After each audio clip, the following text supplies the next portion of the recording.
We see William Somerset, who is getting ready to visit a crime spot. While checking some blood signs at the location, he asks if the kid sees it. The other detective gets annoyed by the question and reminds him about his retirement. At that time, the new detective in the town, Miles, comes along and says he will replace Somerset. Outside the crime spot, Somerset asks Mills why he has fought to transfer to this horrible place. Mills ignores the question and suggests to him they should not interfere in their issues. The next day another murder happens, and detectives find a brutally wounded dead body. The body is tied to a chair with his head resting on a plate. His face is full of spaghetti sauce, and his facial expression tells us something horrifying has happened to him. They send the body for forensic investigation. The doctor informed me his stomach was more than complete, and his stomach was stretching. Detectives remain silent because they can't figure out anything. Somerset seeks permission from the captain to stay until the case is solved, but he denies it and doesn't accept that it is a serial killing mission. The following day another murder happens, and this time it is Eli Gould. He is found dead on the spot, and another word is written on the floor grid. Mills desperately wants to investigate this case alone, observes the place, and understands he cannot solve this without Somerset. On the other hand, the captain comes to the Somerset cabin, asking not to leave this case. Somerset goes to the crime spot to investigate further and finds a word written on the wall, gluttony, and a note is pinned on the wall, where an epic line of the poem Paradise Lost is written. It refers to some beginning, but the captain needs help understanding what it is. Somerset tells them about the 7 deadly sins. The killer has committed 2 murders using 2 motives. Now there are 5 more motives to go. After explaining so excitedly, Somerset tells them he doesn't want to be a part of it anymore. But since he has some responsibilities as a senior detective, he visits a library, collects books about the 7 deadly sins, and makes a note referring to those books. The next day Mills comes to his new chamber, which belonged to Somerset for so long. Somerset leaves his desk immediately, and within a few seconds Tracy, Mills' wife, calls over the phone and invites Somerset to have dinner with them. Somerset accepts the offer. That night they meet and have food and talk about several things. Somerset understands Tracy is not happy about the shifting. They discuss the murders, discussion explanation. The next day, the 3rd murder happened. The murderer's 3rd victim is Theodore Allen, a drug dealer and child abuser, and he strapped Allen to his bed and kept him barely alive for a full year, taking and leaving pictures to prove Allen's suffering in line with the sin of sloth.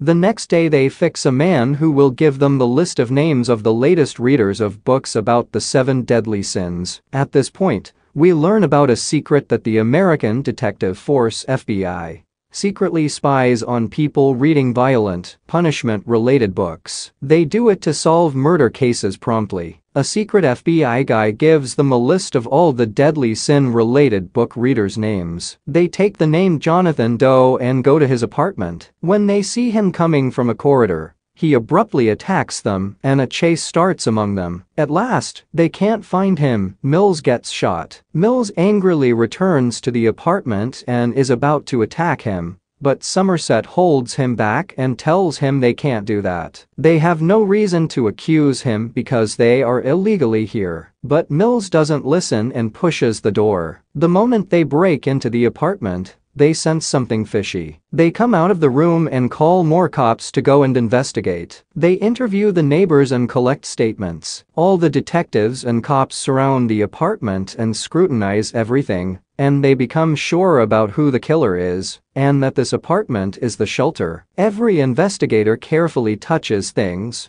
and their eyes focus on every corner of the room. Mills and Somerset walk carefully through the corridor, and they check out with their bright eyes. Suddenly, Mills enters the dark room where photos are washed and hung on the rope discreetly. Mills sees many pictures of random people, and suddenly his eyes get stuck on a bathtub, where he finds something shocking. He calls Somerset and shows the thing, and Somerset understands that this killer is the same person who came to them to take their picture and got driven away. At that time, Mills hears a phone ringing. He rushes through everyone, reaches for the phone, and receives it. While Somerset is recording, that killer praises the police department and seeks an apology from Mills. Detectives start to read his diaries, which have been found in this apartment. Somerset reads a story to Mills about a short meeting of that killer with an ordinary man whom he found on a subway. That killer became so disgusted with the banality of that man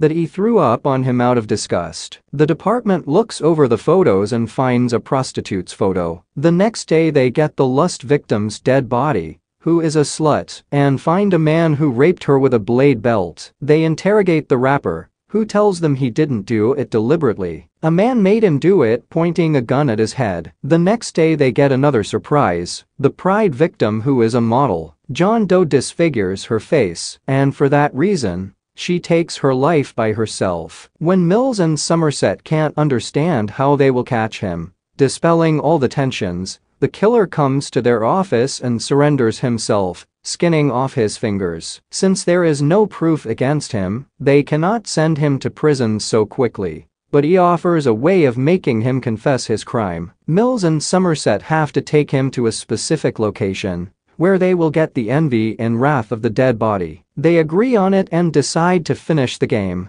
On the way to the location, Somerset and Mills ask him specific questions, but he was so cold and straight. Mills asks him if he knows that he is insane and if he stands in front of the mirror and tells himself how crazy I am. The funny thing is Doe still is not comfortable labeling himself insane. He thinks what he does is ethically correct and has set an example of not tolerating sinful acts. When they arrive, a pickup reaches there, delivering a box. Somerset releases the pickup and opens up the package. Being shocked and broken, Somerset runs to Mills and tells him not to shoot. But Mills asks about the box, and the killer tells him about it. It was Tracy's head. He killed Tracy because he was envious of Mills' everyday life, and he revealed that Tracy was pregnant. Deeply saddened, Mills tries to restrain from shooting him, because if he hits him, his plan will win, but they can't let that happen. But he can't do that. He loses control and shoots him. At the last moment, we see Mills sitting in a car, staring blankly as if he has no meaning in his life. Somerset notices it and tells the captain he will look after him.